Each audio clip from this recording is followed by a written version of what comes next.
Now, welcome back and thank you for staying with us. Apologies for starting at this time. We're actually talking about how destructive mining has actually been in West Africa. And I'm talking about Ghana, Senegal, and also, how Guinea has decided to enforce strict measures. So we've been able to connect with our guest, Anthony Kobina. He is the Director of Quality Assurance and Advocacy, Educate Africa Institute in Accra, Ghana. Thank you so much for joining us at this time. Yeah, thank you. All right, so let's begin. Correction. The name is Dr. Edward Atifa Kobina. All right, thank you, Dr. Kobina. Now, let's begin with the human costs in Ghana, and I believe you're in Ghana. Now, reports actually show that birth defects are rising, especially in mining communities, due to mercury and also other forms of pollution. Now, if you do not mind, can you tell us how did we get to a point where gold mining is literally poisoning the next generation? Okay.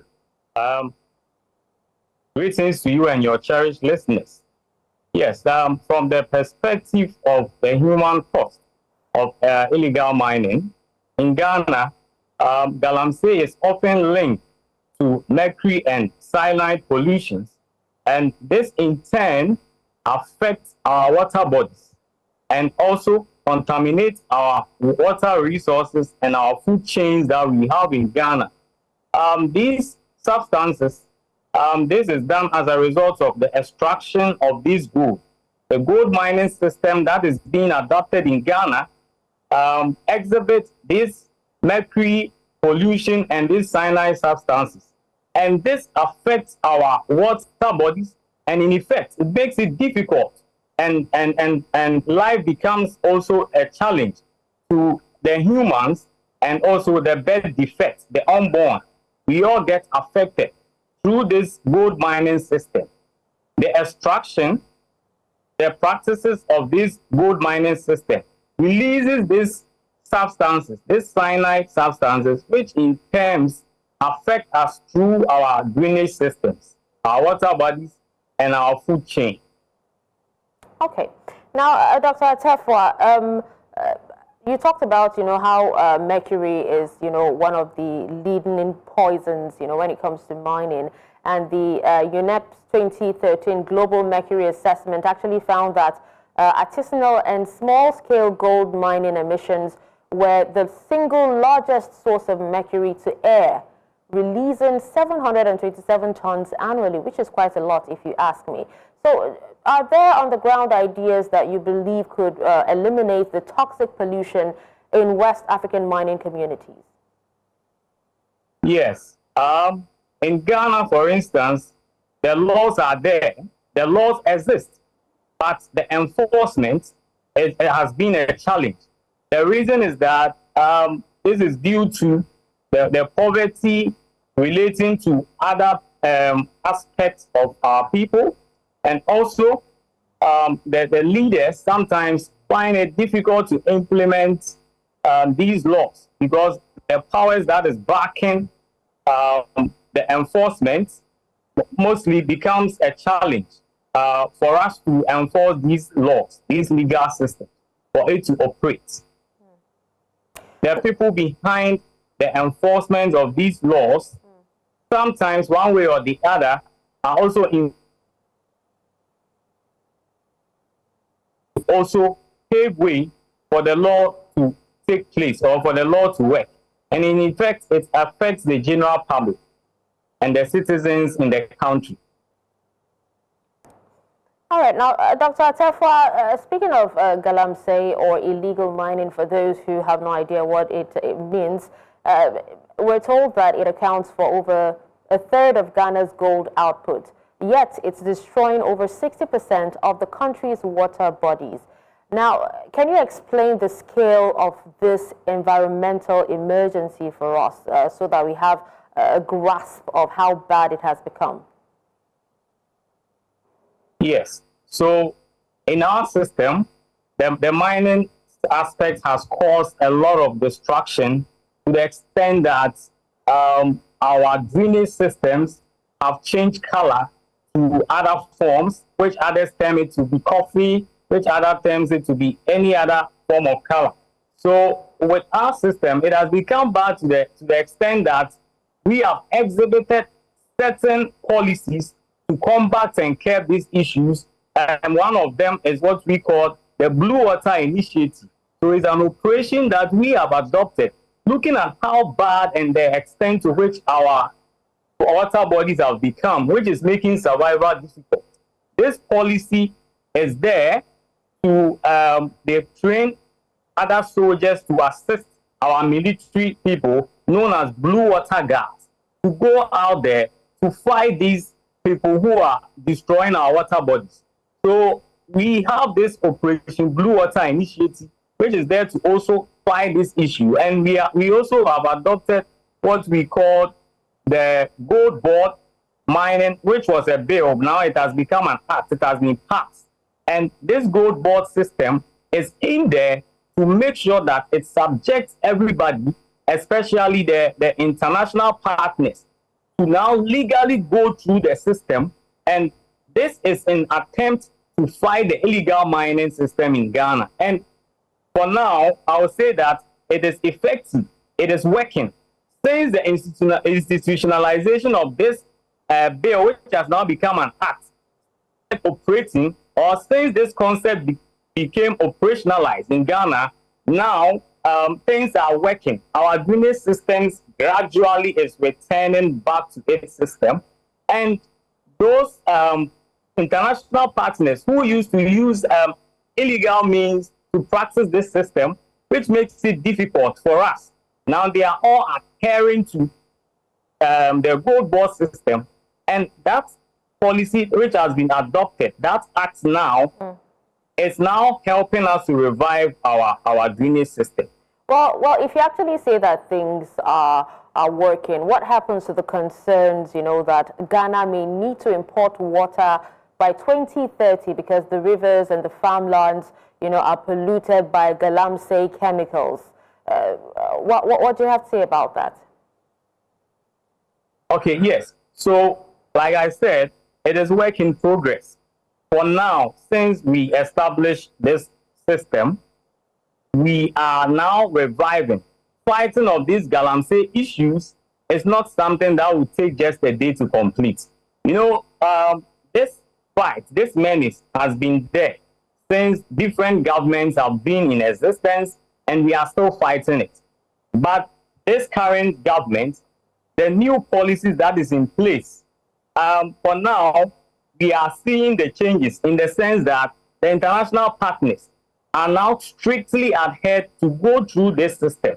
In view of that, a lot of them have repelled, but there are few which have who have obeyed the system. So gradually, I believe that. Hello, Dr. Atefo. I lost you there for a bit. Can you? I lost you there for a bit. We didn't hear the last part of what you said. So can you hear me now? Yes, Am I loud and clear? Yes, please go ahead. Yes. So like I said, the current government has introduced this bill, which has now become an act, and they've not been in operation for long, but we are seeing the change. So I am saying that the introduction of this act is now compelling those international partners who were doing illegal systems to destroy our water bodies to now adhere to the rule. So gradually, we are seeing the changes. And by 2030, I strongly believe we'll be able to fight this menace. Okay, it's a good thing that you have nothing but positivity, towards this. But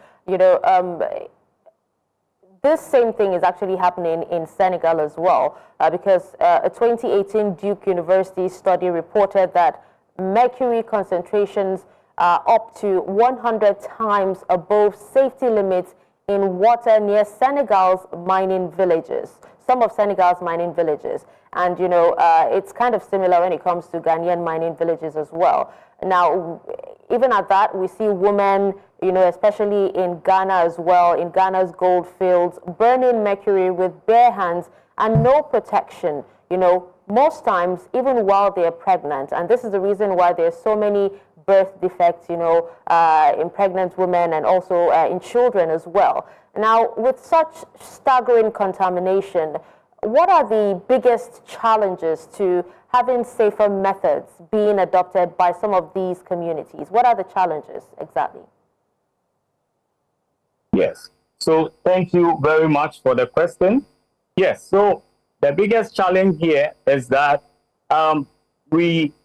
those people in those areas find it difficult to get proper education on these aspects or the challenges that they are going through. So we advocate that we need to go into those zones, those areas, and then educate them on how to adopt certain preservations in a way to improve the water system, the methods that they need to adapt to improve or reduce the impurities and other things that these pollutions have caused. This mercury, at the same time, this is what Senegal is using to extract its gold system. And this mercury is also causing a lot of challenges and problems for them. However, education is the key. We can use education to, we can educate the people to be well abreast with certain methods that they can adapt to, improve their water systems through the introduction of these alums and precipitations. All these things can bring or suspend the impurities in the waters. We can bring them down, and then now it can be safe for drinking and all that. Because of a lack of education in those areas, I think that that is what has become a challenge for them to deal with their water education, system, the drainage systems. Before education, we need to formalize the mining sector as well, because at the moment, some of the miners have no lands, no legal support, no capital to even invest in safer tools. And we've actually seen, Ghana's government estimates that it loses around $2 billion every year to illegal galamsey mining and smuggling. So how can policymakers, tackle this revenue drain without cutting off, the livelihood of these miners or tens of thousands of miners? Okay, please, I think I lost you along the way. So if you can restructure the question.